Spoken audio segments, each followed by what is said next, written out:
This time around, for this episode specifically, I've been on a manhunt, per se, literally. Well, not literally, because that would be criminal in this day and age. Everybody getting canceled left and right, so I can't be doing that to myself. I'm a nobody per se just yet. But right now, I'm trying to bring on somebody who's been doing their thing for as long as I've known her, and I've been introduced to her, as far as singing goes, as far as laying down the vocals on the tracks, and getting all melodic. And funny enough, she's got an animalistic name in the sense of Bird is the last name. The first name is, I guess a planet. No. Is the moon a planet? I forgot. But the moon belongs to a planet. It spins orbitally in space, doing its own thing around said planet, the Earth, I guess. Or I don't know. Does it go around the sun? I forget. That's why I'll leave that to Neil deGrasse Tyson. But more importantly now, I'm who this. This is something spectacular. Purposely misspelled, as the typo pretends in the name itself of the podcast, Spic, S-P-I-C-Tacular, hosted by me, Who This. By the way, that stands for, debatable according to who you ask, but who's hearing out that intelligent Spic speaking? That's me, acronym, government otherwise, in case you're trying to detain me, officer, I did nothing, my name's Jorge. That goes by that. But on air, I'm Who This. But right now, we're trying to get introduced to another somebody who's going to be a big-time somebody. I can tell by just the way they sound. It's an honor. It's a pleasure. It's about goddamn time, too. Because we've been trying to set this up for the longest. Not your fault, not my fault either.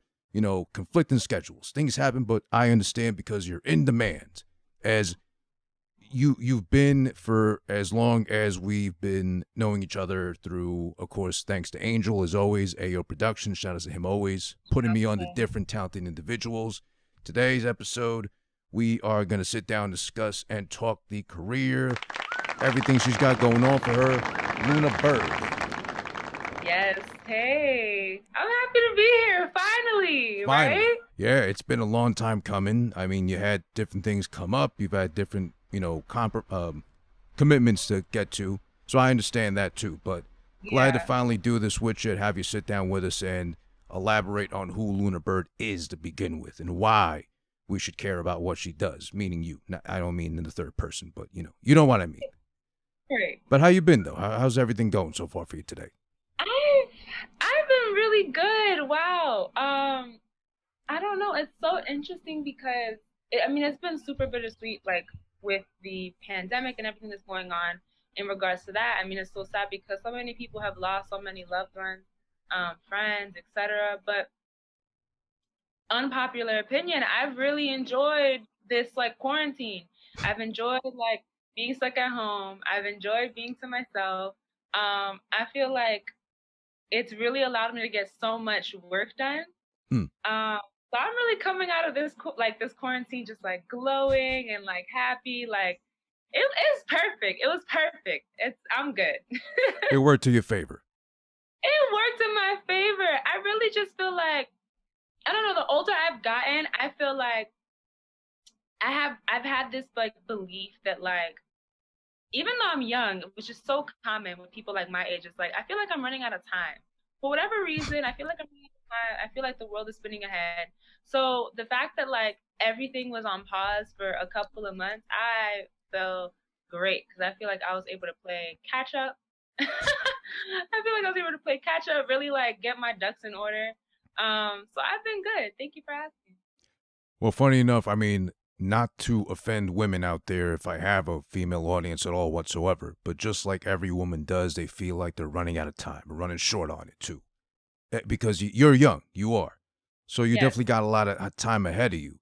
But I guess, a lot. But I guess that's in every woman's case, or their mind per se, where they feel like they're running short of it, Yeah, I don't know what it is. I feel like it's really common. I feel like once I hit the age, I feel like as soon as I turned 18, I was like, damn, I'm running out of time.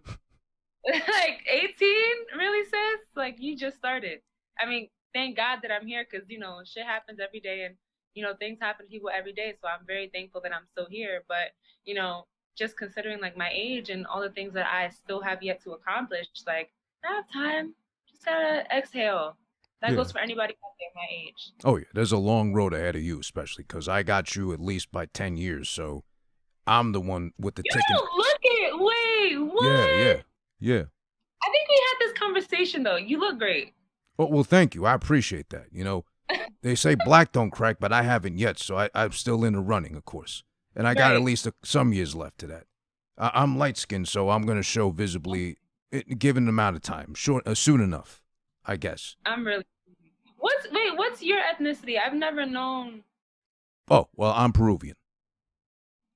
Oh, okay, yeah. So you don't crack either.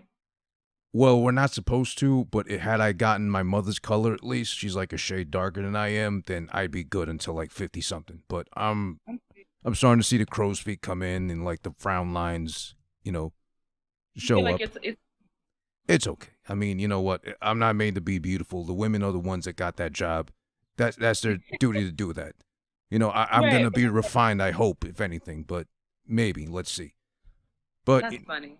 Father Time is cruel. But it's not. It hasn't been cruel to you. If anything, it's been playing up to your favor because we'll get into that in a little bit too. But I do want to get back into, and I played it last episode. Shout outs again to Poison Ivy, friend in common, very talented. Glad to have her on, and I'll have her soon enough again when I think I had in mind to do a Jay-Z birthday episode. I wanted to do last year when he turned 50, knowing she's a Jay-Z fan, but we'll do it this year since conflicting schedules all around. But we did play Kick It With Me last time, which is your current single, just released, fresh out the oven and such. Very proud of yourself. You should be. I know you can't hear it, but I'll play you an applause anyway. You deserve it. Well earned. But and we'll touch on the single itself, how it came to be, and it just sets the vibes. It's like perfect for summer. You're making a simple request. Come kick it with me. That's all. No, it's not demanding. It's not overzealous. You're not being like Keisha Cole, threatening or, getting baby mama energy with it at all. You're not Gene Aiko whispering and humming and maybe like singing it to the angels. You're just doing the own. You're like, come on, please, kick it with me. Come on, consider. Yeah, just Come along for the ride. And you come along for the audio ride. Kick It With Me, the brand new single from Luna Byrd, our guest today.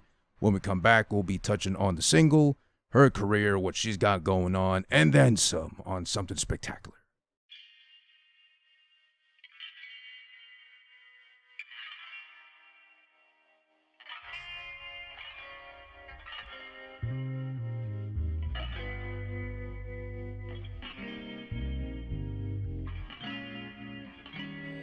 Let go of your plans, come kick it with me. I can't take the distance, how could you and me be wrong? But I really wish you'd kick it with me. I know that you care, but these phone calls ain't enough. It ain't enough. It ain't enough, no, it ain't enough. It ain't enough, no.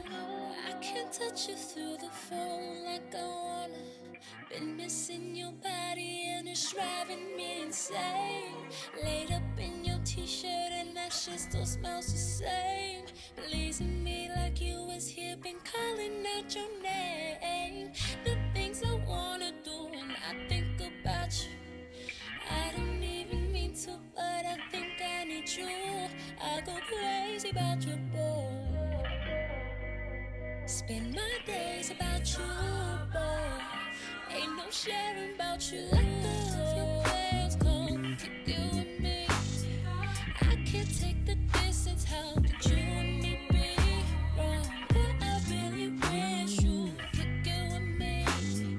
I know that you care, but these phone calls ain't enough. Let go of your plans. Kick it with your girl, kick it with your girl. I can't take the distance, but I really wish. I know that you can. I know that you can. It ain't enough. It ain't enough.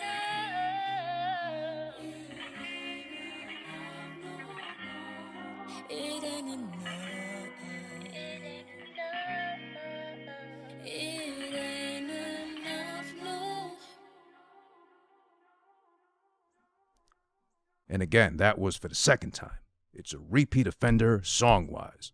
Hopefully she'll be a repeat offender as far as coming back to the show after this appearance, just like Frankie Payne, who produced this masterpiece. Kick It With Me is. Kick It With Me. Shout out to the Payne. Always a big time Payne. I would assume work with him. Not that he's an asshole, not that he's like overzealous or anything, but he just demands the best out of you. Am I right in saying that? Would he have you do like takes over and over? He is so funny. Frankie and I, even though we work like a lot together, initially, we had a hard time working together because he's very straight to the point, like in the studio, very straight to the point. Very like straightforward, very, very honest in the studio. And we had to get like a feel for each other's vibes and how we work together. So we were able, like when we wrote, when we created Kick It With Me, was really, I would say, a great example of how we really come into our own, like, I guess, like rhythm for creating. Because I mean, Frankie's great. One of the best, if not the best guitar player on the East Coast. Will always stamp that, will always say that. Phenomenal musician. And so just us working together just like made sense. And we always would work on a couple of things together and, you know, things that really haven't seen the light just yet. So working with this, I heard the beat and I was like, okay, I need that. That's mine. I just put a little, you know, just write Luna right next to the beat and put a little asterisk because that's mine. And what happened after that was that I just heard the beat, I wrote to it. Next day I was like, hey, song is done. So here it is. Recorded it, sent it back to him. And yeah, that's how it kind of came to be. I knew the direction that I wanted the song to go into. And it's interesting because when he produced the beat, he saw a completely different vision for it. But he was like, wow, like I really love like where you took it to because I didn't even see it going in this direction. So I mean, he's always really a delight to work with. Definitely straightforward, definitely very, very, very, very honest. But you love that because you don't want a yes man working with you. Like if you're making something well, Frankie's gonna tell you. Yeah, I've had the pleasure of sitting in on one of his sessions, what I think his name was Akambi. I don't want to get it wrong. Akambi! I love Akambi. Shout out to Akambi. Shout out to him. He's got a great voice himself, too, for a male's perspective. In a song with Akambi that, like, Frankie produced as well. So the three of us have also worked together, too. Okay. So we'll probably hear something from the three of you together on one track, hopefully, soon. Maybe, yeah. If he decides to like release it, then absolutely.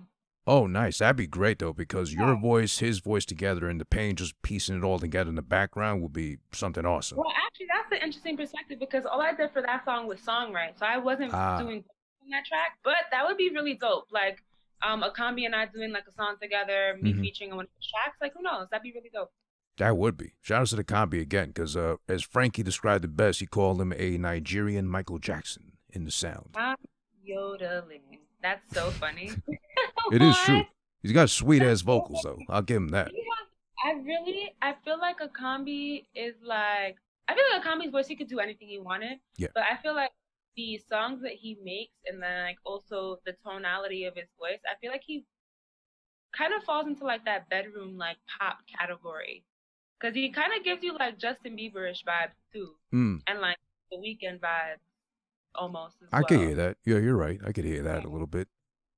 But yeah, shout out to him again. But so that brings me back to this with Kick It With Me. So I thought perhaps since you work frequently together, that might have been something he crafted for you in mind. But you're saying you just happened to hear it, Frankie, as far as what he made, and you said that's mine right away.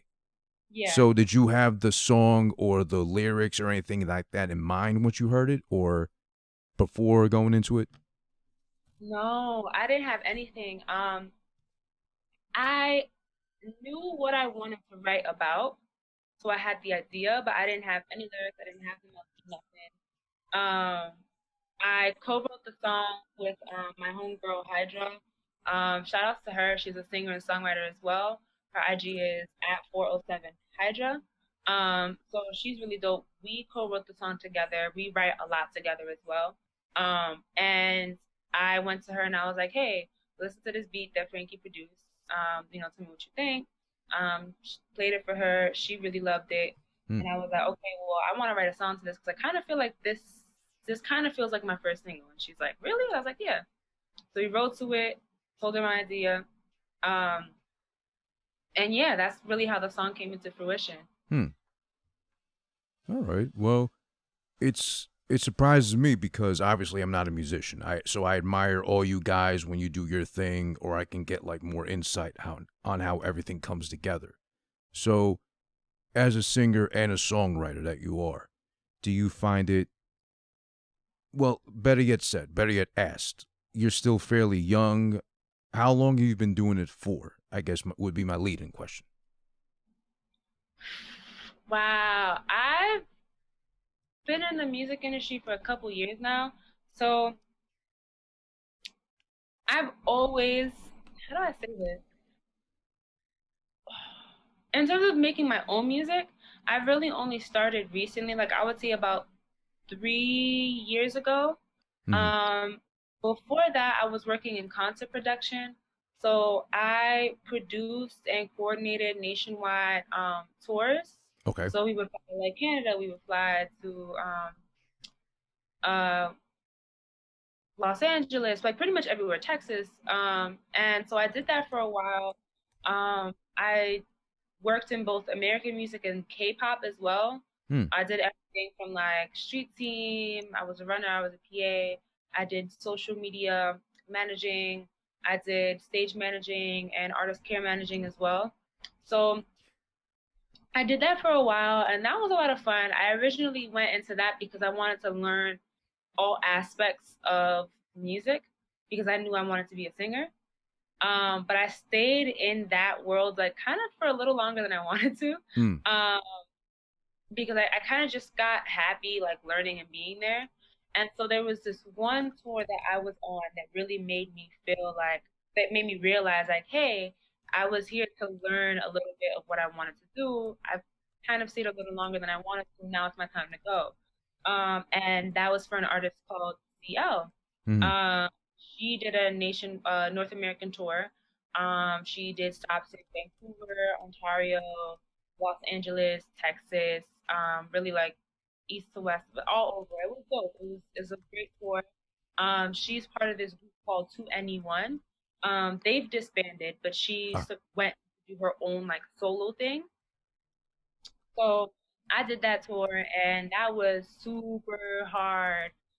Just because of the team the team of people that I had to work with, really. I am a Black woman. Soy Afro-Latina. I'm Afro-Latina. And working, not only being a woman in a man like dominated industry, but being a Black woman in a Korean male dominated industry at that was always super hard and super difficult. So it was a delight to work with. But it was definitely I experienced some prejudice on the tour from someone actually on my side of the team. Yeah. I was threatened, and that's what made me be like, okay, so why am I putting up with this shit? I could be literally everything that I'm doing for all these other artists that I've done throughout the years, I could be applying it to myself. And so after I experienced that, I was like, you know what? Yeah, I think I'm gonna just go. So I quit, and ignore my dogs in the background because they have no sense. They're just cutting it up in the background. Like, ignore them. You can literally breathe on my door and they will bark. So, wow. Small dogs? Yeah, a Yorkie and a Chihuahua. Yeah, they're the type. They'll just... They'll get aggy off anything, I know. Yep. So, essentially, that's what happened. And before that, I was... Sorry. Give it 1 second. All good.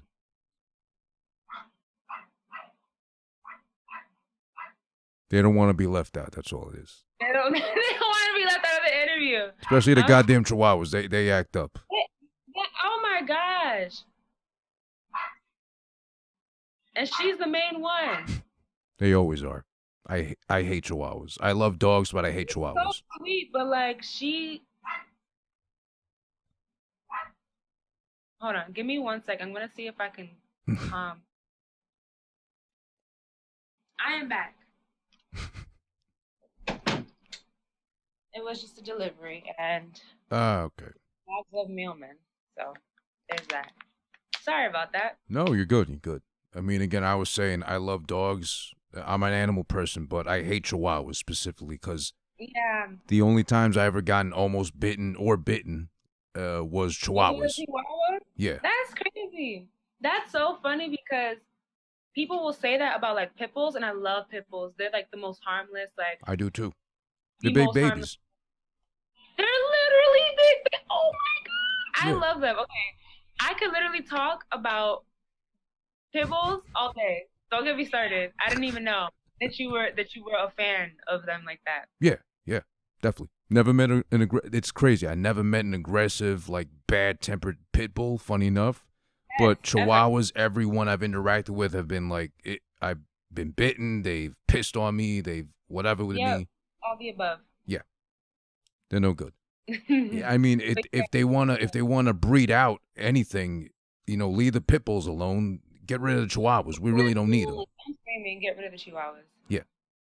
Some of them are pretty cute. They're like the really hairy ones, but they're so loud. I don't know what. The hairy ones are cute, but yeah. I guess if everything was taller than me, I'd probably be like. Honestly, I'd be tight. I guess. I don't know. And speaking of that, you're not short by any means. You're pretty tall yourself, so I guess. I'm 5'6.5". Oh, so you wear boots a lot then, I guess, because I always see you as like almost as tall as me. Every time you see me, I've worn like shoes, like sneakers with like some sort of but I'm 5'6.5".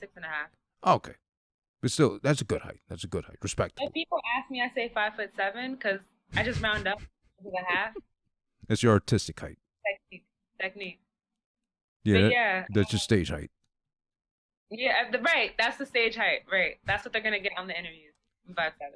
But but going back to that, of all things, like you were working behind the scenes for a K-pop act, as you mentioned, and you said you face discrimination, which I want to say I'm surprised, but then again, knowing them, no racism, of course, intended, but it would be there because they will look at you as the odd man out, per se, right? In all situations. I mean, the woman that, because it was a woman that did it, she at the moment was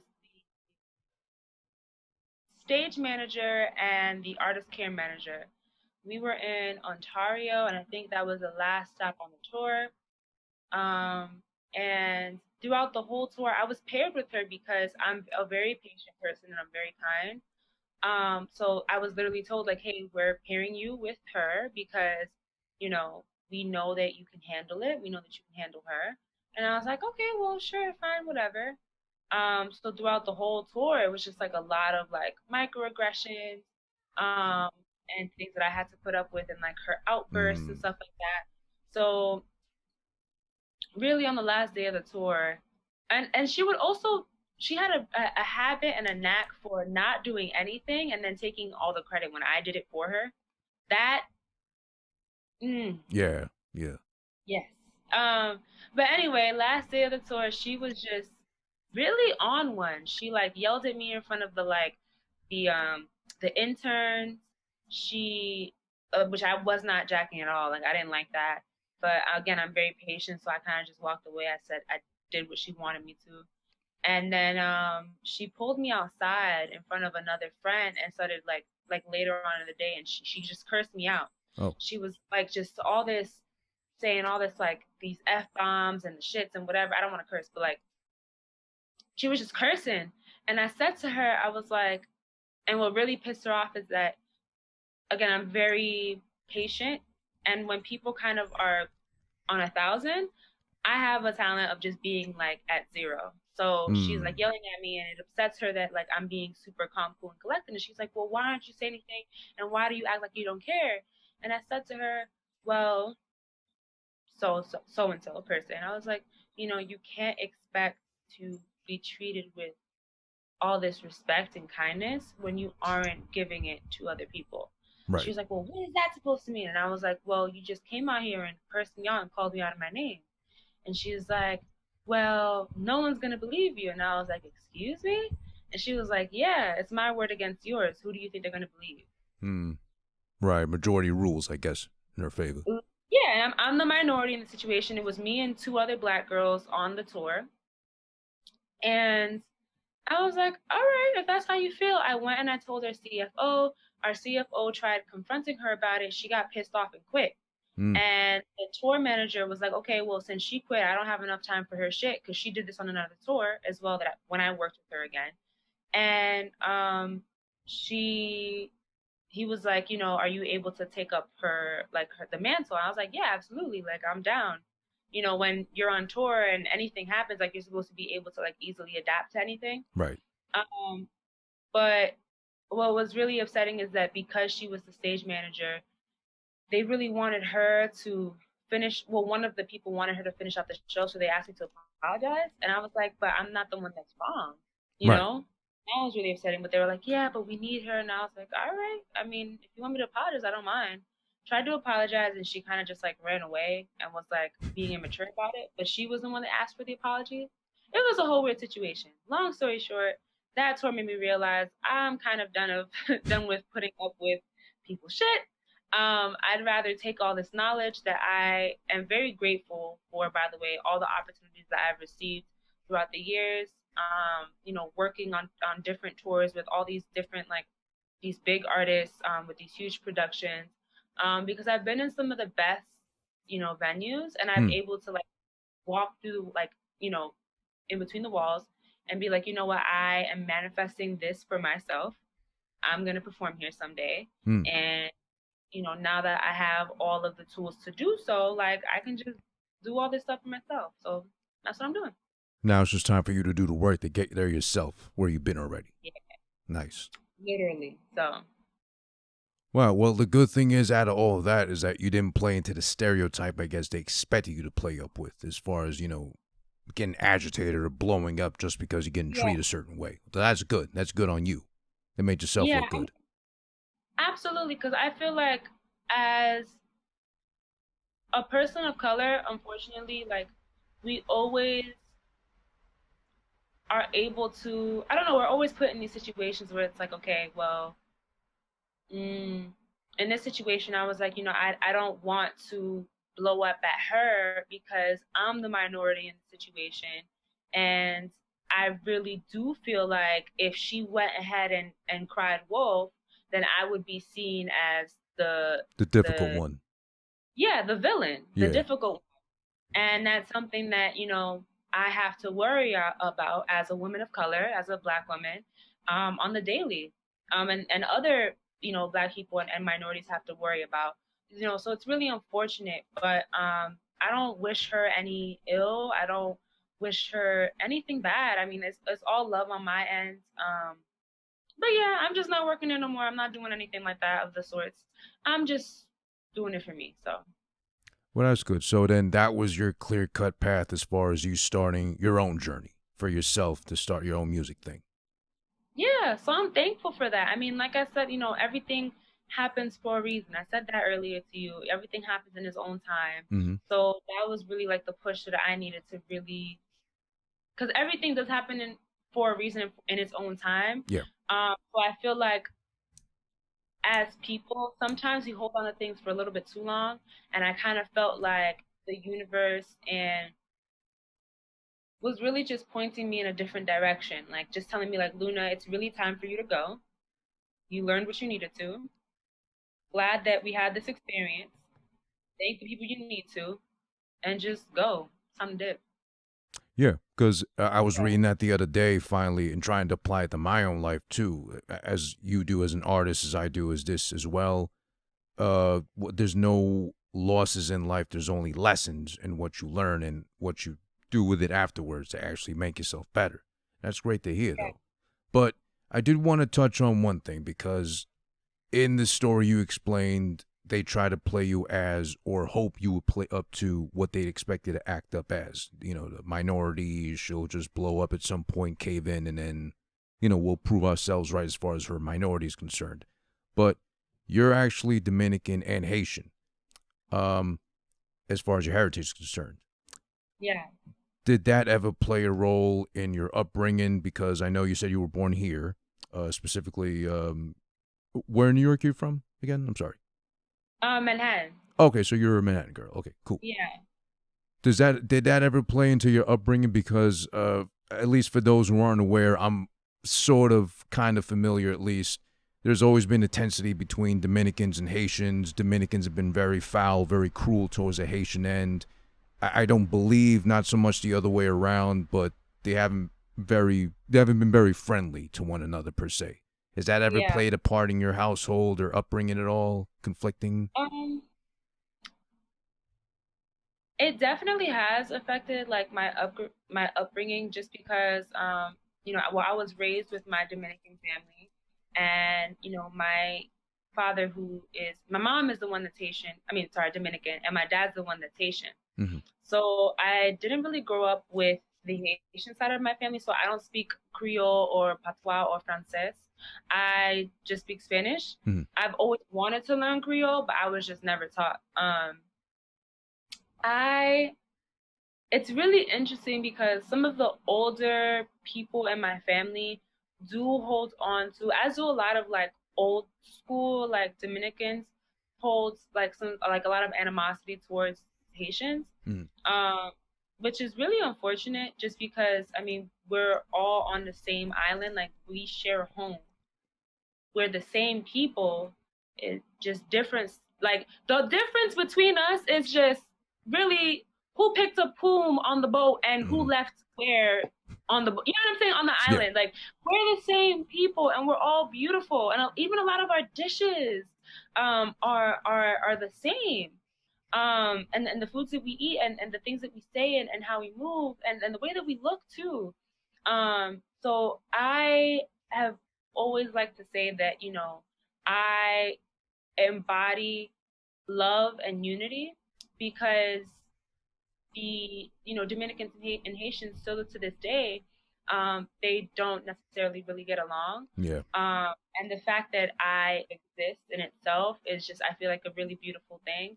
So that's why I always like to say that, you know, I stand in love, I move in love, and that I am love, because, you know, who would have thought that, you know, two different, you know, people, even they're not that different, but two different kinds of people were able to find love, and just unite themselves and create more love. So it is really interesting, because when I do tell people like, hey, like I'm Dominican and Haitian, like people tend to kind of choose for me. Like they'll be like, well, yeah, aren't you Dominican? And it's like, yeah, and Haitian. But no, but yeah, you're Dominican. No, you're Dominican. And it's like, no, and Haitian. Like I rep my ethnicity like to the fullest.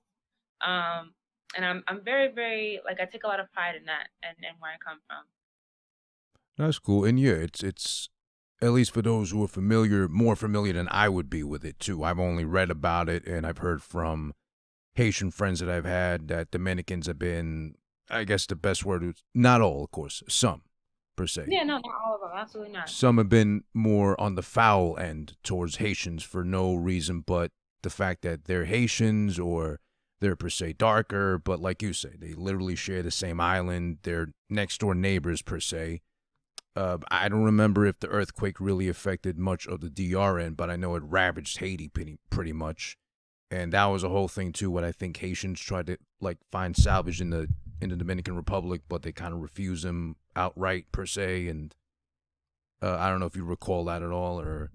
Yeah, the earthquake actually did affect the whole island. Okay. The only thing is that Haiti has much more limited resources, and it did affect Haiti like a lot, like way worse than the Dominican Republic. But DR was also affected, like they were also hit by the earthquake as well. It's funny because there's always been Haitians in DR, but it was really, I don't remember when they they passed this sort of law that pretty much said that like Haitians aren't allowed in the Dominican Republic. So they moved out all the all the Haitians back to Haiti, which was really unfortunate because of, there were some Haitians that they were born in the Dominican Republic. That's really all they know, and so they were kind of just forced back into a land that they aren't really familiar with, or back into a place where they don't really have anything established there. But I definitely I love my people, Haitians and Dominicans. It's actually like a goal of mine, like a dream to host to have like a concert like in Haiti and then have a concert like in DR. I would love to do that. And I really would like to kind of bring light and attention to kind of what's going on both of the islands. I really want to rep as proudly as I can my people and like really put my people on the map. So yeah. Well, that's interesting because that'd be great to see, to have you pull off both a show in the Dominican Republic and then the show in Haiti, I guess, too, as well. But has that either or played into your music at all now that you record, or do you think you'll ever be visiting that sound or that influence down the line per se? Definitely. I'm currently trying to find my own sound and create my own sound, which has been a bit of a journey. You can't really hear any of the Haitian or Dominican influences in Kick It With Me, but I definitely have written and performed songs that are, not fully in Spanish, but that do have Spanish. I have written a song where I'm speaking like Creole on the track. I'm not on the track, but like in the song as well. And so I am trying to incorporate not just the language, but also some of the sounds that are native to the Dominican Republic and Haiti. So, I mean, I really hope that I'm able to successfully fuse the genres that I'm trying to fuse in a way that, sounds good. Because I feel like there's a way to not do it. So, as of right now, I've just been doing, R&B. And I'm really just hoping to kind of debut that soon, for sure. As far as Luna Byrd is concerned, obviously I would think, let me not assume incorrectly, that's not your legit name. And I don't think I ever asked you your legit name till now. Obviously, let's not put out the whole thing there, But what is your first name, if anything? So it's really funny because Luna Byrd, I haven't told anybody this. It's not my birth name, but I changed my name to Luna Byrd. So legit. Yeah, it is my name. First name, last name. Yeah. Oh, My wow. last name is actually Byrd, but Luna was not my birth name. I don't even like to tell people my birth name is. I kind of feel like debuting that like at some point in the future, like kind of pull like a Kendrick Lamar. Okay. And change my name up on an album. And I feel like that'd be cool. But yeah, that technically it's my name. So here we are. I am Luna. Wow, legally? Wow, that's the first time ever. I never would have thought that. Legally, Luna Byrd. Legally, yeah. And not even Bird, B-I-R-D. It's B-Y-R-D. Y-R-D, yes. And I'm so thankful that I literally, anytime somebody pronounces my last name correctly, I just want to kiss them. I just want to grab their face and kiss them, because I've had people say, Byrd, Beard. And I'm like, because Byrd is a black last name. Like, it's really common. Really? Like, with Americans. It's common. I've come to find it's really common with Americans. How my mom came up with the last name Byrd, because that's not her last name. Her last name is Pina, and then my dad's last name is Estime. So Pina is pineapple in Spanish. Estime, I don't know what that means in Creole, but that's his last name. I don't know where or how they came up with Byrd, but I don't know. Anytime somebody says it the right way, Byrd, I'm like, oh, God. But wait. You beautiful. person. Let's be real though. You do have it spelled oddly. First off, not oddly to offend, but I mean oddly. It's like. I know what you're saying. I'm not offended. No But worries. but if let's just say anybody's concerned as far as having to read your name, I'm gonna in my mind I would think I can't say Bird because I'm gonna offend this lady. So I'm gonna hold back from saying Bird. I'm gonna try to say Biard or Bird. That's so funny. I just feel like I don't know, like Bird, Byard. Like, doesn't that feel more awkward? Byard. Well, because if I see someone literally named Bird, I'm gonna first off I'm gonna laugh to myself and hopefully not too loud. But I used to get picked on a lot too. Like they used to be like, "Oh, you fly like a bird." Like, you're like little kids. Little kids are wicked. oh yeah, please. The worst part is they're corny with this stuff, but yeah, they just relentless. That shit, like little Luna was like, damn, like that shit hurt. You know, I mean, hashtag let's end cyberbullying and bullying. Yeah, but like, that too.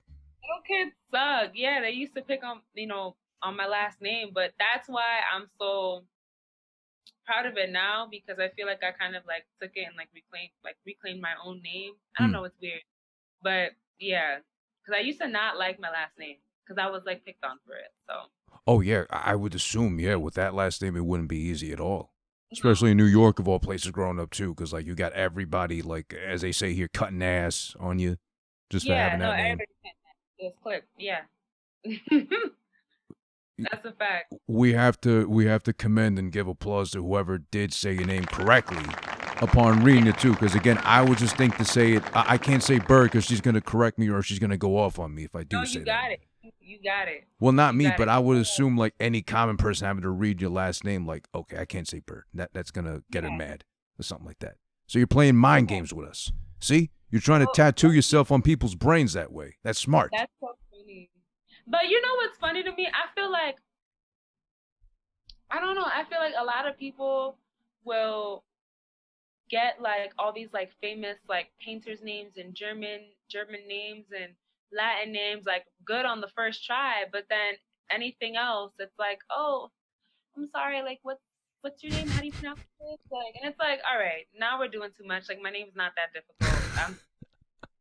But Michelangelo and all these other, I don't know, weird Bach, like, like y'all would get that on first go, so why not get Luna Byrd on first go? Or I think people would just be so worried about like who they're gonna potentially offend with a complicated name, and then people come in with like, I mean, it'd be okay if people had like what was her name, Gwyneth Paltrow, she named a kid Apple or one of those, or Pumpkin, something like that, so that's easy enough. But I feel like it's different. Who named it? Elon Musk, his kid's name. Yeah, like Roman numerals or something. Roman numerals. Accent marks. His name. It's supposed to be like Ash or something. I don't remember, but like I don't know. I feel like if you have a name like that, then maybe you were gonna need some assistance. But like, no shade to the little kid because he's a kid. But then again, no individuality. But mi gente, at some point, yeah. At some point, all right. Like, all right. Isn't it? It's XAE, and then he changed it, so it's even harder. I don't know. Yeah. But that was the wife, I think, that did it. He just co-signed it. It's like, yeah, this is nice. We're gonna stick with it. It sounds nice. But then again, he's a billionaire, so then who's gonna say anything to him to oppose him? So. He can do what he wants, honestly. Or somebody owned the Tesla. It's like, I don't want my Tesla repossessed, so I'm not going to say nothing to him. I'll leave that alone. But but yeah, touching on that though, and since you are not directly affected in a bad sense, but you do have an odd name, not an odd name, bad again, just like a peculiar name, Betty had said. Yeah. Like you would think at some point, I get it sometimes with like parents who were born and raised elsewhere, they come here. They birth a child, they're born here, that's the culture they know, but they still give them a super ethnic name or a super regional specific only name and stick that with the kid. The kid won't necessarily hate them, but they'll hate the fact that maybe they didn't think outside the box. Like me, in my case, I'm literally named verbatim after my father, down to the middle name. So my mom was lazy, obviously. She didn't have any brain cells left while giving birth to give me any other sort of name, which I would have preferred at least Jose over Jorge. We're literally named after my father. But when you get a super ethnic name, you can't, or you can never have the privilege of having anybody. Sorry, you can't get upset at anybody for mispronouncing or butchering your name. I don't feel that's ever an entitlement you should have.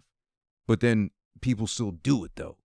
Like, you got syllables missing, you got all these hyphenated marks and all that, too. It's like, how did I get that right? I feel like if your name's cultural, like, I love, like, Nigerian names and like black names. Like, I love black names. Yeah. I feel like when your name really means something, like there are a lot of black people that have these like beautiful, sometimes intricate names, and I feel like it's sometimes I have people be like, oh, like, yeah, my name is da da da da, but you can call me, and I'm like, no, like, what do you like to be called? Do you like to be called your name? And they're like, yeah, and I'm like, all right, well, fuck it, I'm gonna learn your name, because like, out of respect. I feel like it itself is kind of, out of respect, because in itself I feel like it's kind of like a microaggression to go out of your way to, simplify it for yourself to pronounce somebody else's name. I don't know, and I feel like a lot of black names, sometimes it'll have like the most beautiful meaning, like it'll be like keeper of the sun, or I don't know, something just beautiful and intricate, almost like poetic even. Mm-hmm. And so it's interesting because there's this actress, I'm forgetting her name, but she played Crazy Eyes in Orange Is the New Black. Mm-hmm. You know what I'm talking about? I know the face, yeah. You know the face. Yeah. Okay. Yeah. And she has like this really cute tooth gap. Yeah. Mm-hmm. Her, yes. So I'm forgetting. I think her name is like Uzo Aduba or something like that. I'm forgetting her name. Mm-hmm. I'm gonna have to Google it because I really don't like butchering people's names. Like, I want to get it. Hold on. No, I'm gonna get it. It's no way. So Orange Is the New Black cast. Okay, but she said this really amazing quote. Yes, Uzo Aduba. She played Suzanne on Orange Is the New Black. Mm-hmm. She said this really great quote. She was saying that she came home one day and then she asked her mom to call her like Emily or something just really basic. And her mom was like, "Why would you want to be called that?" And she was like, because no one can pronounce my name. And her mom's Nigerian. And her mom said something along the lines of like, if people can learn how to pronounce, and then she said like two like painters' names, like it was like Leonardo something, or like these like really intricate names. And then she was like, people can learn how to pronounce your name. And I was like, that's so important because your name is your identity, and it holds power, and names affect so much so as to even, they say that like your name kind of affects like who you become also as well. So I feel like, even if you have a difficult, not a difficult name, but an intricate name, like make sure people pronounce that shit right. And for people that meet those with intricate names, make sure you ask how to pronounce that shit and pronounce that shit right. And make sure to get your name right on all occasions. Yeah, it'll take 2 seconds of effort to figure out how to pronounce the name. That's cool though. That's cool. But I do want to touch back on the music now. We had fun trying to decipher your name, and I'm still shocked that is your legit name. No disrespect with that, but it's just like I never would have expected that. No disrespect. No worries. It's all love. Okay, but if I recall correctly, I think roughly around this time, I want to say 2 years ago, is when I linked it back up with Angel. Again, shout out to him, Angel, AO Productions. I forget, I think it might have been called the Midnight something in the summertime in Brooklyn somewhere. The Midnight. I forget what it was. It was Midnight something, but yeah, they Midnight were doing Collective, I think, one of those. And I met you, I met Frankie, and I met Angel, obviously, and I think Brendan also, actually, first time we encountered each other. Brendan, yep, I think he was there too. That time, right. And what's surprising for me, at least, again, because I'm not a musician, I always respect the craft, what you go through, your creative process and such. But I remember from back when in 2018 till now was when you were tentatively working on something or something will be out per se. And I did put it out there that I would like to sit in on like recording sessions, whatever you have going on, because I always respect that craft, that aspect of it, of the groundwork per se. But and I know now you have Kick It With Me, which is again great work. Frankie's help on it too as well. But is there any specific reason per se, or your reasoning behind why the gap in time per se? Trying to find yourself, your sound, anything in particular? Yeah, so I wouldn't even say it was about finding my sound. Definitely part of it was like finding myself. But I dedicated a lot of time to my artist development, and I'm still dedicating a lot of time to my artist development. I mean, it's your development as an artist never ends. Beyonce, she rehearses what 4, 5, 6 days a week. She rehearses every single day. Bruno Mars rehearses every day. I think Bruno rehearses like 8 days a week. Like when he's like really like, I don't know if he's still making music right now. I'm assuming he is, waiting for an album. Probably. But 8 days a week, he rehearses like 2 times in one day. So your development as an artist is never done. So I really felt like vocally I wasn't in the place that I wanted to be able to like release music. And part of that had to do with like my confidence and me really getting in the way of myself. So I started taking vocal lessons and going to different people. I had a vocal coach around that time. Her name is Liv. Shout out to Liv. I think her Instagram is Liv LIVB official. And that was great. But then I moved on to taking vocal lessons where I'm at now, which is the Voice Box. Also shout out to the Voice Box and the CEO of the Voice Box, who is Kayla. So I take vocal lessons there. I wanted to take group vocal lessons because I was really afraid of singing in front of people. Really? So yeah, as a singer and also as a Spanish speaker, anytime somebody finds out that you sing or that you speak a different language or whatever, they like put you on the spot. Like they'll be like, "Oh, you sing right now, go." And it's like, or it's like, "Oh, you speak another language? Oh, how do you say this? Speak Spanish right now, go." And it's like, all right. So I always get put on the spot, and I would always be so scared to sing in front of people. So again, I got kind of tired of my own shit. I was like, I want to sing, then I really need to put my best foot forward and do it. So I took more time to develop myself as an artist, develop myself vocally, find myself, and really learn like how to fall in love with myself as well. Before I felt like I was ready to put something out. So yeah. That's surprising to me because at least when I met you back when, it seemed, or at least Angel, I remember introducing you as a singer. And I wasn't going to do it immediately. Oh, sing for me then, whatever. I was just like respectfully going to try to see what progressed from there as far as, oh, let me go to your SoundCloud kind of thing. Let me see what you got out there so far. But that explains a lot now. So, but again, it's still surprising me that you're admitting now, even from back when you were, I guess, being introduced to people as a singer, or that's how you were being presented to people, you were still, like you said, scared to do that in front of people.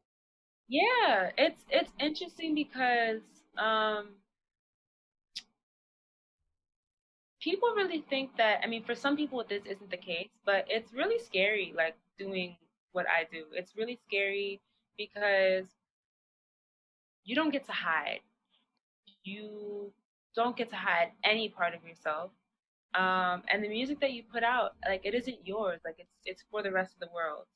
So you are kind of put in this position where like you have to be vulnerable. You can't not be vulnerable. And then you can't hide like any part of yourself. So anytime that I get on a stage or anytime that I open my mouth, I'm terrified, honestly. Like I've Still, worked even? very hard and still to this day, absolutely. I feel like the anxiety, I mean, I don't know, any singer out there want to disagree, that's fine. But I feel like the anxiety never goes away. You just kind of learn how to deal with it. Like you get to a point where you get so tired of your own shit that you're like, I will not let my fear get in the way of this performance. I won't allow my fear to get in the way of this studio session or whatever the case is. So yeah, still to this day, I'm definitely like scared before I hit the stage. Absolutely. You just do it. So, with the performances you've had since back then till now, it hasn't been many, it seems like. But how have you learned to cope, if anything? Is it thanks to the voice box teaching you things, or have you tried to learn your own techniques to implement yourself to try to cope with being on stage and doing it? I would say in the last year was really when I started performing. I'm very, very thankful because every show that I did do, it seems like I performed like once a month, which is really dope. At least as someone that at the moment didn't even have music out. So it was amazing to be able to perform once a month and sell out shows Hmm. um, without even having anything out. My favorite thing, and really to this day that I'm so, so thankful for, are like my supporters. Like, there's no words that really that I could even that I could say to really show and say how thankful that I am. But my supporters are amazing because I don't have any music out, but I would sell out these shows and then they would come to my shows and sing every song Hmm. word per word verbatim every time. And it's like how like I don't know if they go home and they listen to the videos that they take. But they would do that and that's love. That's really love. To come out first of all, to get people to leave their house is a feat in itself. So Oh, yeah. that's one. That's that. Because I know for myself, especially if it's raining, like if there's something wrong with the weather, like I'm staying inside. Yeah. So I'm definitely more of like a homebody. But the fact that people go out of their way to come to my shows and to learn my songs that aren't even all out, like that's crazy. Like I have a song that was supposed to come out a while ago, Juice. People love that song. I love that song, yeah, by the way. Yeah. Yeah, You ain't got yeah, the yeah, juice Juice. like that. Yeah, I can't sing, yeah. though. I'm sorry. Just And my no, you fandom. sound great. You sound great. But yeah, that song, I mean, Pete, that's a crowd favorite. Juice, and a couple other songs, but that to me it will always be like there's no words for that feeling where I pick Mm. up the mic and I'm singing the words and people are singing my words back at me. Mm-hmm. Yeah. Um, so yeah, there's no words for that. I'm thankful again You to know everybody else. what's crazy right now, you'll see in the video, is that as you express your gratitude to those moments, the sun is shining so bright on you and your face and your hair, like glistening Right. almost, like See golden. Yeah. this? It's perfect. I'm like trying to like kind of move away from it, but yeah, it's definitely No, shining out. don't. It looks great on you, It actually. looks good. Okay, good, Yeah, good, good. it's playing off your skin perfectly. It's Okay, beautiful. perfect. But wow, that's still surprising to me to think, though, that you would still be, or it makes sense, having to cope, how you deal with getting in front of people per se still. I guess it could translate over to like public speaking and speaking in front of large crowds, even if it's not the same as singing per se. Speaking itself would be crazy to do, for some people at least.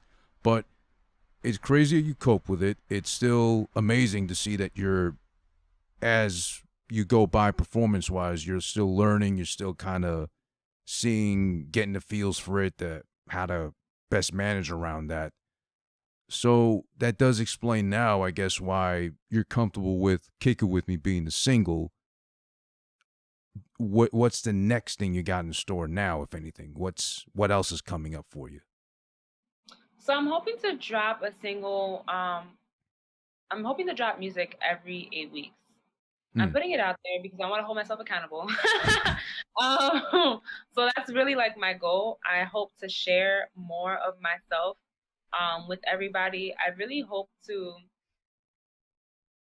continue to be vulnerable and continue to be open with my process.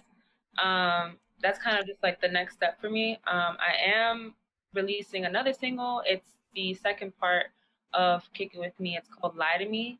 The release has been delayed because the music video, we're not done editing that. But as soon as that's done being edited, it's going to be released with the music video. And this song wasn't produced by Frankie, but it was produced by somebody named Sense Westbrook. Okay. Yeah. He's this dope producer from the UK. Let me make sure I get his IG correct because I like to shout people out and give them their credit where it's due. But Sense Westbrook is his IG. Just Sense Westbrook. So he's from the UK. Shout out to the UK. Shout out to Sense Westbrook. I actually was shown the beat by my co-writer Hydra. She was like, "Oh yeah, girl, like listen to this." Like I didn't really vibe with it, but you know, I don't know, I'm not crazy about it. She played it, and I was like, "So we're writing to this right now. This is it. This is it." I wrote to it, and then after I wrote to it and I recorded it, I actually sent it to the producer afterwards, and I was like, "Hey, this is, I don't know if the beat is still available, but I went to the studio with it, put it to it, kind of mine now, but you know, how do you feel about how do you feel about this? Give me your feedback." And he fell in love with it. So you know, papers were signed. Yeah, he's a dope producer, dope person as well. So I'm really excited about that. Nice. Well, that'll be coming up soon enough, at least. Lie to Me, the next one in line. And as you mentioned earlier off air, you hope to have that line up with the video as well, so both can drop at the same time. Yeah.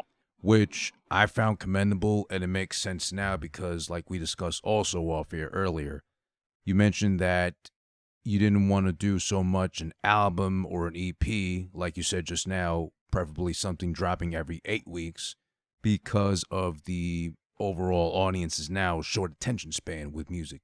Because that's what I'm starting not to like about music so much now. And I'm sure you can attest to it too, because every Friday now we're at the point where 30 albums drop. Jagged Edge, I think, just dropped like a 50-track whatever project they want to call it. Brandy dropped too as well. There's 20-something other artists to catch up with too and see when, if you get time for that. It's like quit everything you're doing now just to listen to what released every Friday to try to even keep in tow with what happens.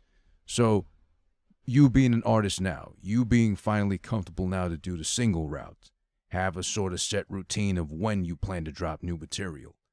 Do you find catering to the shorter attention span now of the younger audience in general to be difficult, or having to force you to adapt to it?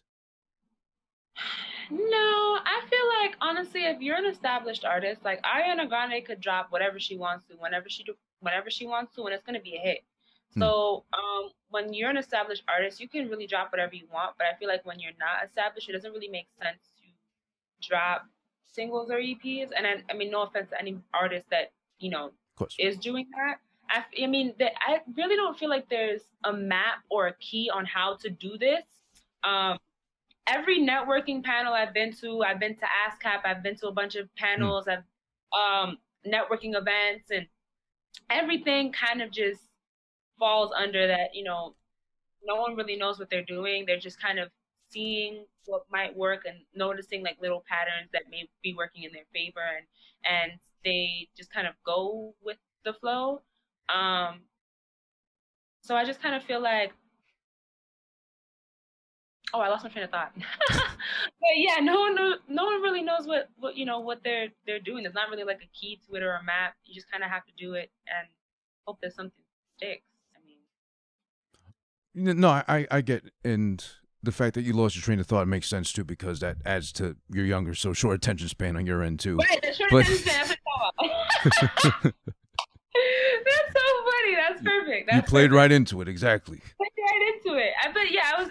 That kind of helps me get back on track. Is that I feel like if you're not an established artist, you can drop a project and people will kind of just listen to it like maybe once or twice and then never listen to it ever again. Yeah, there is a lot of that too, because now it's just kind of. I still remember. I'm old enough to remember at least. An album would drop on a Tuesday. It'd be a big deal. and you probably wouldn't hear from that guy or girl again for like at least a couple of years, or take a big break and actually craft something new and then just come back with whatever else new whenever it drops. Now it's just like, come on.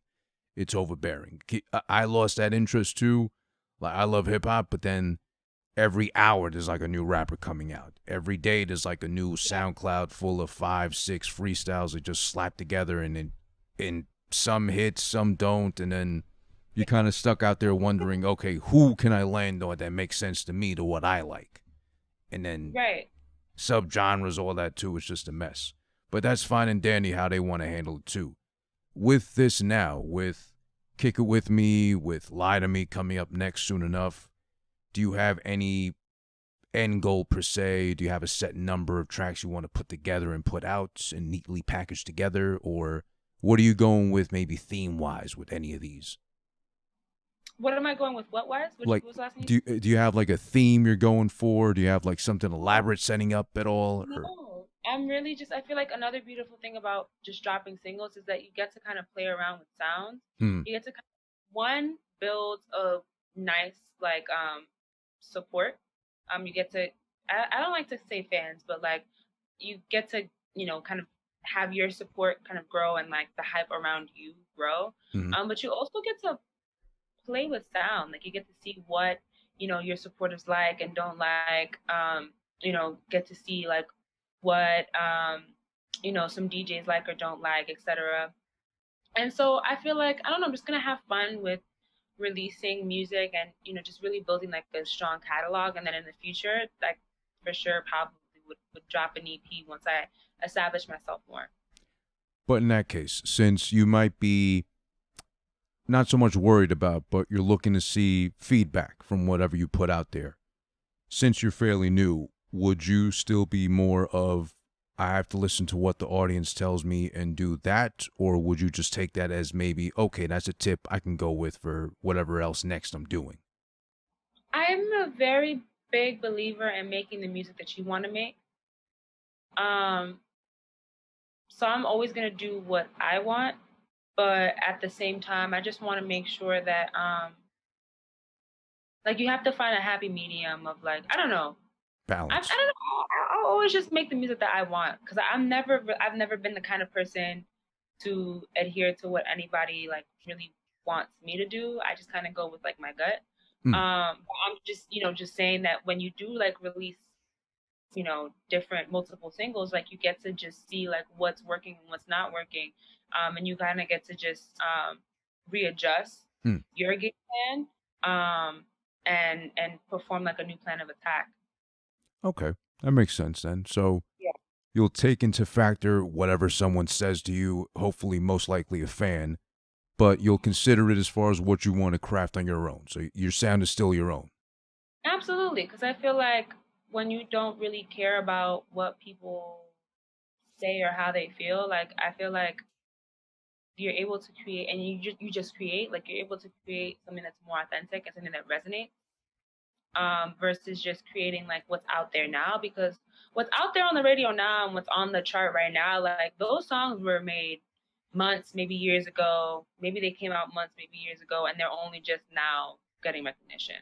So it's no use in creating, for the now, when what's happening right now and what's hot right now, like, has been in the works for such a long time. You know what I mean? So just create and just stay authentic to yourself and your story, and focus on the story that you want to tell, and just make music. Well, I think it goes, what was it? Okay, so obviously you've been inspired or motivated by, let's say, whatever you grew up listening to, or who you, I guess, you connected with or identified with sound-wise. Who would be your influences as far as who got you into music to begin with, who made you want to be a singer? How did you get inspired in that sense? So it's really funny because I grew up listening to just Spanish music. Like, my mom doesn't really speak English. So I grew up listening to salsa, bachata, merengue, reggaeton. I grew up listening to Pedro Fernandez, Celia Cruz, Selena, Luis Vargas, like a lot of the big names in the Latin industry. I got into music, I think when I started watching like Disney Channel, like when I saw like That's So Raven, like I thought that she was super cool, and I was like, oh, like I can do this. Yeah, Um, I love that yeah, like show. I used to watch that. freaking yo, That's So Raven. I was just watching the reruns of that the other day too on Disney Plus. Yeah. And That's So Raven is never gonna get old, like No. absolutely. So I started watching like Disney Channel, and I was like, whoa, like I didn't know that I could do this because I grew up so heavily around music. But then seeing the kids on like Disney Channel, like live out their lives, but then also like follow their dreams, I was like, oh, okay, like that's something that I really want to get into. But it's funny because my grandmother, I found out at some point that she was a singer in the Dominican Republic. She didn't really make it that big because her father was very religious. She grew up as a Jehovah's Witness. Yeah, and so at the moment when she was singing, she in the Dominican Republic, it kind of was very well known that if you wanted to do something in that nature, a lot of girls would have to subject themselves. Right. Yeah, so her dad was like, "That's clipped. Not doing this anymore. You live for God now." And so she just, she wasn't able to really fulfill her dream. Yeah. Did your grandma ever get to see you sing at all, or did you ever get to, give that to her? Yes. So She did. Yeah, my grandmother, may she rest in peace. Frankie and I went to her house. Well, to my aunt's house. She was staying with my aunt at the time, and he brought his guitar, and I was like, okay, like I want to sing a song for you. She had never heard me sing before. And so I forgot what song we did. I think it was Best Part. And I just sung that for her. And she was just so happy. She was so, so happy. And I'm thinking about my grandma now, and I'm getting like all warm inside. But it's so sad. Like, it's sad, but like very bittersweet because when she was passing, she was in the hospital and she was unconscious. And so she had a bunch of people that would go to her and just talk to her, even though she was like asleep. Like I feel like she could hear us. And so I was in her hospital room. Nobody was in the room with me, and I just like held her hand and I started singing "Breathing" by Ariana Grande. And as I was singing to her, like a tear like rolled down her face. And I don't know, I like to think that she could hear me. Right. And that was like also like a really nice moment because I feel like she could hear, even though she couldn't react physically, but she could hear, like, she loved hearing me like singing. She really wanted to hear me sing more. So me being able to sing for her one last time was something really beautiful. And so, my grandmother, when she told me that, like, when I was younger, that she was a singer and that she also has a love for music, I feel like that kind of helped my love for music grow too, because she would sing for me all the time.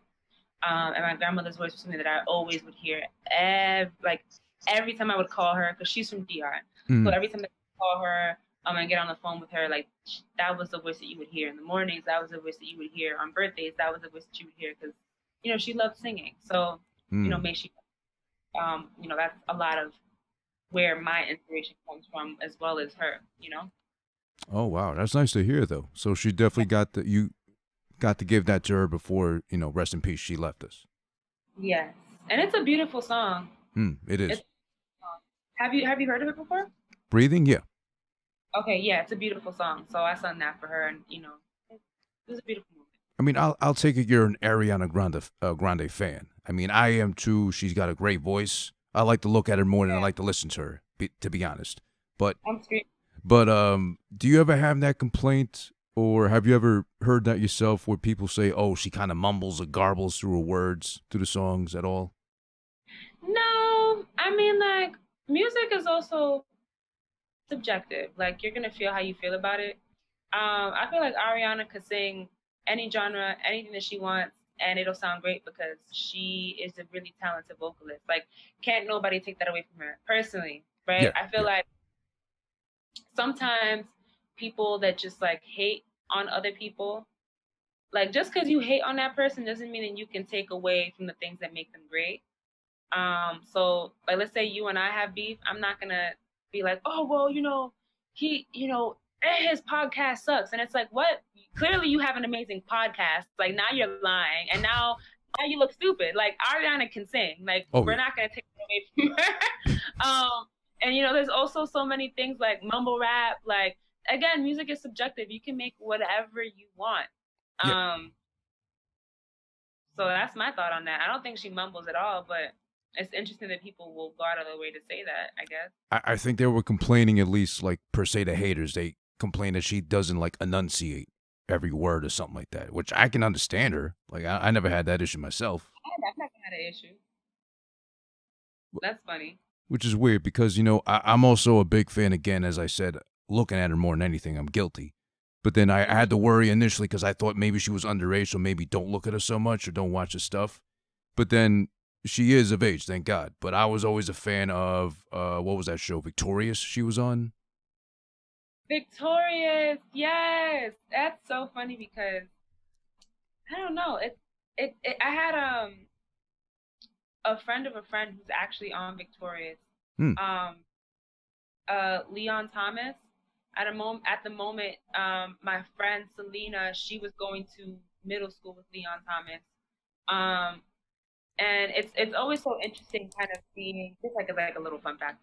Right. It's always interesting like seeing how much she grew immediately coming out of that show, Victorious, because she could sing, Victoria could sing, and then who was the mean girl? She can sing. She could too, I remember. Yeah, everybody could really. Everybody could sing, but those two have amazing vocals as well. So like, I don't know, it's always very interesting to kind of see like, it's almost like her wings are being tied down, and then like once the show was done, like she like broke free. Yeah, because I mean, to go from that show, which was kind of paving the way for the lead girl, I forget her name, Victoria, whatever. Victoria, yeah. To be the superstar eventually, but then of all people, it was Ariana instead, which makes sense because she does have a great voice. There's no taking away from that. And the tiny little package, that big, boisterous voice and magnetic and everything too. But yeah, no, Nickelodeon definitely really tried to push out Victoria's, like push her out and put the focus on her, but it ended up just being somebody else.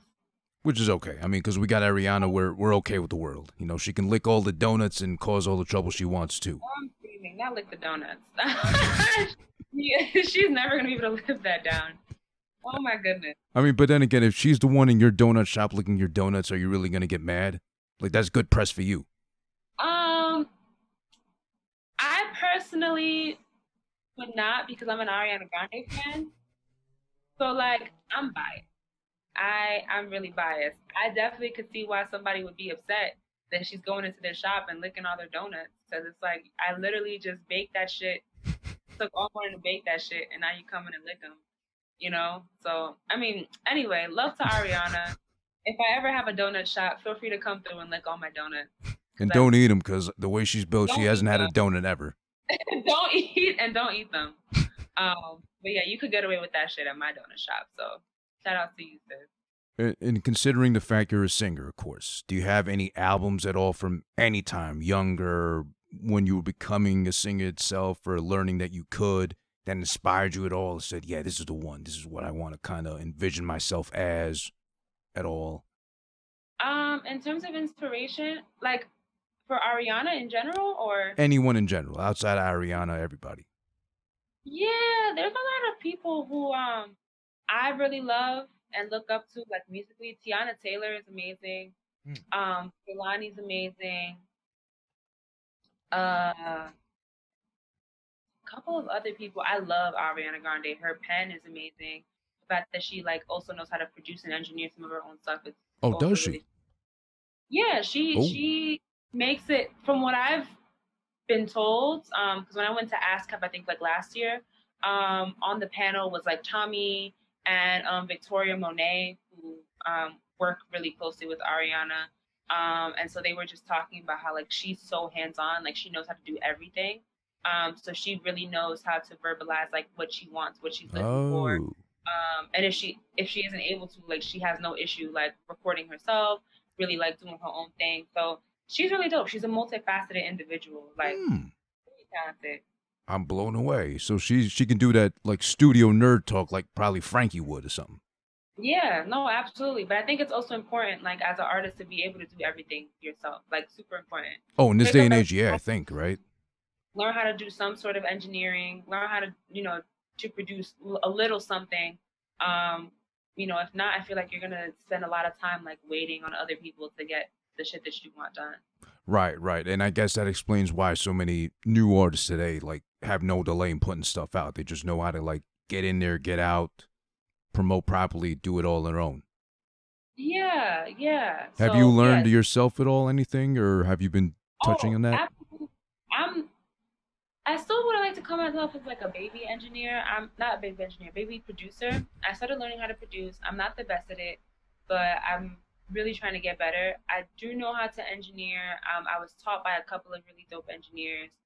I songwrite. I do play the bass, and I'm currently still getting better at that. So I play the bass. So you just want to be able to do it all. If you have a song idea, you be able to get up out of bed, produce your own little thing, Hmm. do quick little, recording, send it off to somebody. Like it's just really important to be able to know how to do everything. Yeah, and a good thing about this day and age now, you got access to almost everything you can at home directly with a computer, a mic, whatever, and just get Yeah. busy pretty much. No excuses anymore. Yeah. Also, it's really good to know everything because then that way no one can like try to do you dirty because it's like, okay, well, I know how to do that. So I don't know, like no one could like take advantage of you if anything. I don't Awesome. know. Yeah. That's great though. But I think Angel might have asked this at some point, some episode, but this is a good one, I guess. So where you see yourself and where you end up eventually is determined by you. How, however, whichever path you take. But do you have like an ideal case scenarios? I know you said earlier a show in the DR, a show in Haiti as well. But outside of those two, do you have like an ideal case scenario, like a show you can only envision or imagine that you want to work towards now? Any place, location, venue at all in mind? So I really would love to be an internationally known like singer songwriter. I do want to go on tour. I do want to open up for other people and like have my own tour. But I also have other aspirations like outside of singing too. Like one of my goals is to open up an elephant sanctuary someday. Elephants are it's so random, I know. Elephants are my favorite animal. They're actually endangered. So I've always wanted to open up an elephant sanctuary to help them out. And I do want to have my own skincare line someday as well. So, I mean, You got some good yeah, skin. I'd definitely take your product. thank you. Yeah, I thank you. I'll send you some samples I need all once the it's help I can get. I'm pale and I'm dry, out. so please. I got you. I got you. But that's funny though, because there was another episode. We were making fun of Will Smith with the whole entanglement thing when that came up. I wanted to see that movie he did about the concussions. I think it might have been named Concussion, but I think the doctor in real life was African. I forget from where. But I was thinking out loud, I mean, of all people, of all kinds of doctors, the doctor from Africa would know about concussions, but who's getting concussed in Africa? And I thought maybe the elephants because they bump into each other, they're so big, and maybe they're like shaking things off of trees. Do you know if elephants get concussions by any chance or what they If suffer from the elephants do most? what? If elephants get concussions. If elephants give concussions? If they get concussions. Oh, get concussions. I have no idea. I don't know. I mean, I feel like I don't know. I mean, can't anything get a concussion? I think anybody could enough with like a strong enough blow to the head, but an elephant's kind of high up there. They're big enough. They got a big head. They can hit a tree though. They get pretty big. I don't know. I can Maybe. understand giraffes because they got the long ass neck. And yeah, they could like knock in the limbs all the times too, and they break their own necks like fighting and all that stuff too. But then an elephant's got like a huge head. How do they do that to themselves? If they hit like a rock, or if they hit another elephant's head, maybe. I guess, yeah. It's possible. I feel like that could be a thing. I'm not sure. But an elephant sanctuary, that's why the interest in elephants? I don't know. I think they're so cute and I love them. They're so gentle. They're super intelligent. Super intelligent. And I mean, I've always been very big on like protecting our planet and protecting everything that's on our planet. I really hope to, by the time I leave this planet, to really make a difference in the world. And that's really just always been my goal. So even if I don't end up having an elephant sanctuary, which I probably doubt, because I'm definitely gonna get my elephant sanctuary. I want to be able to just do something to positively change the world for the better. Would you name any of the elephants Luna and or Byrd? I don't know. Maybe my first pair. Who knows? Right, but you know what? Going back to things as far as a lot of people's, singers specifically, musicians specifically, is inspiration. You got the last episode I talked about it with Poison Ivy. We kind of had a little bit of a back and forth on IG, at least, regarding Michael and Prince. I don't know who you were more. What did you say? I'm sorry. Who you were more a fan of? I guess Michael Jackson and or Prince. Do you have a take on that at all? Do you have a favorite? I would say I'm more of a Michael Jackson fan. Mm-hmm. I love the both of them though. I mean, there's so much inspiration that can be pulled from both of them, and they both have really just dramatically changed the lives of really everyone on this planet. They're good in their own way. Like they're also so different, so it's hard to like compare the two because you can't. Even though I know that they had their own like kind of rivalry-ish kind of thing going on. Like I know that they weren't friends. They had beef, yeah. Yeah, but no, I love them both. Well, I asked because obviously everyone always asks about the albums, you know, comparing those two together, how they were as artists in general per se. And then I asked Ivy, which made sense, you know, Moonwalker versus Purple Rain, which I think the easy win goes to Purple Rain, considering those two. But my question now would be, and I guess from now on, I'll keep thinking this because since they're both dead, rest in peace to both, of course.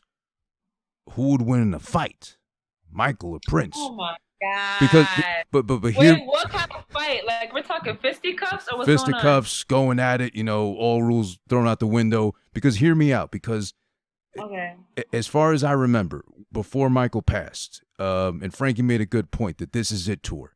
You know, of all things to name your tour, the one you died right after was This Is It, so he kind of spoke into the universe. Bananas. That's bananas. That's wild. How do you foreshadow ending? The training he wanted to do, or I don't know if he did or didn't, but he wanted to get Lou Ferrigno, the original Hulk from the TV show, to train him to go into that tour. So I don't know if he did or not, so he tried to get like bulked up or massa, as Frankie would say too, in time for that. But then Prince was always known as an athlete. As short as he was like a basketball superstar phenomenon in high school, something like that. In Purple Rain, if you remember, he was jumping off speakers in high heels and doing twists and turns and dancing like a motherfucker, all that. I don't know. I think I'd have to give the edge to Prince because he could just, the speed advantage.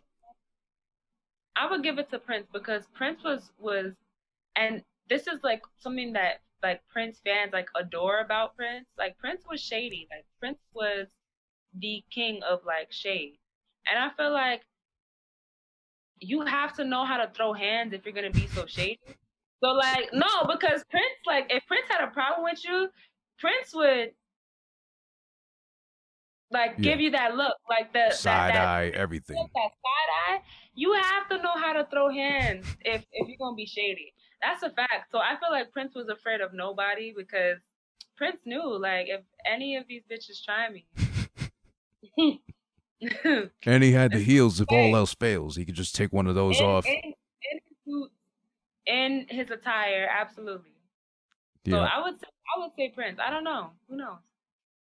But then as Poison Ivy pointed out to me, Michael didn't invent the moonwalk, but he kind of had that in his repertoire. He could just like back away quick, fast if need be.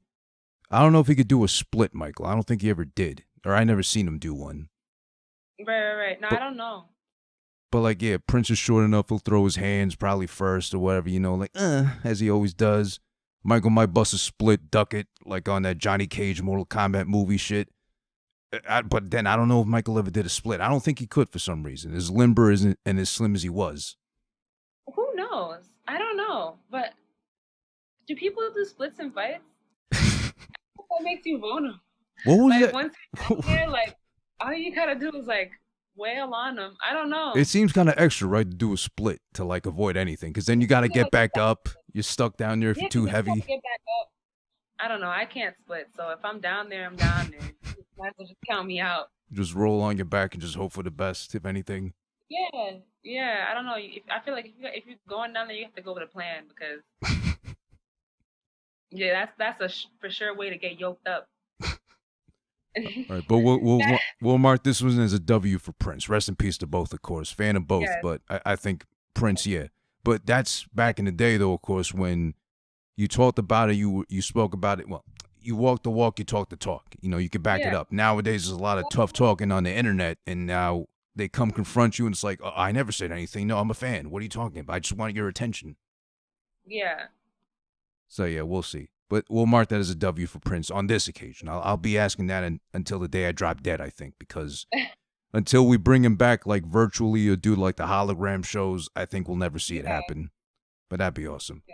But Luna, wanted to thank you formally so much for the time. We spent a good amount of it too, just talking, dissecting whatever you had going on.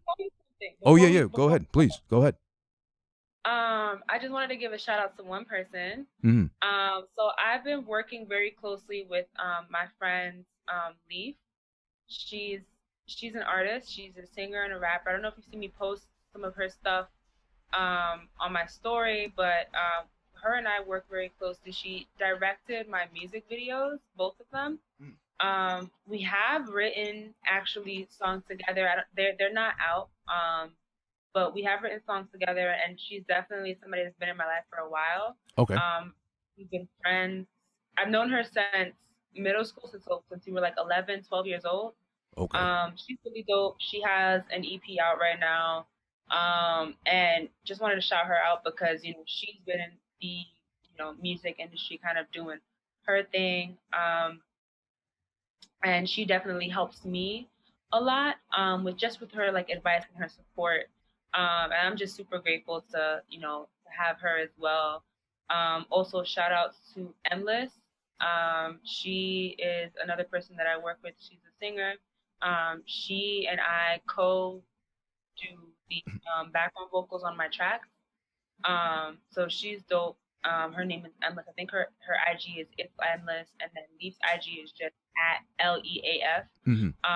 But those two phenomenal people as well that I have that I work very closely to as well. So I just wanted to shout out, and yeah. No, awesome. Yeah, and I was actually going to give you the time too before saying goodbye to like shout out anybody you had in mind, and also more importantly, whatever else you got coming out besides the current single now, Kick It With Me, upcoming Short Enough, whenever you get ready for it. Lie to Me as well too, and feel free to plug away now too, your IG, where they can find you, link with you, work with you.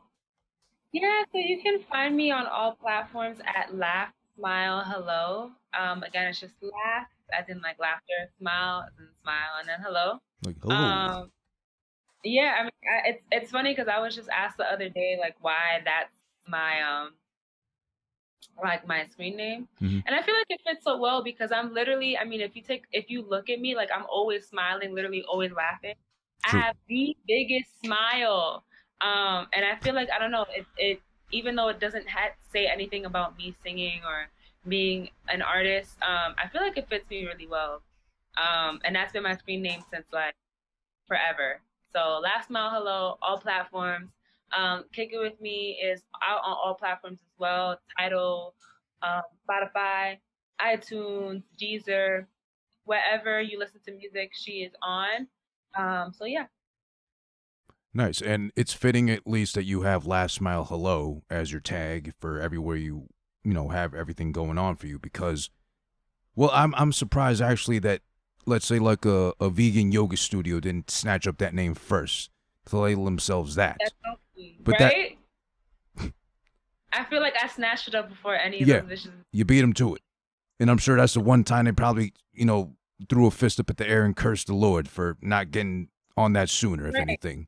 They had to change their image, and you got people out here swearing that, God damn it, I could have came up with that quicker. But all those Pilates studios are tight because so. But that's good. You're putting out good vibes. That's essential. So even if you beat them to it, you're still sending the same positive vibrations out there, if anything. That's the cause. That's the movement. And also the movement is, which you need to get with, hopefully, if you listened, if you watched up until this point. This is, of course, Luna Byrd, BYRD, of course, illegally. So you can't even tell her to change it. You can't say, hey, I got that name too as an artist. No, she beat you to it legally and performance-wise too. So tough luck with that too. Last Mile Hello, she snatched that up easily.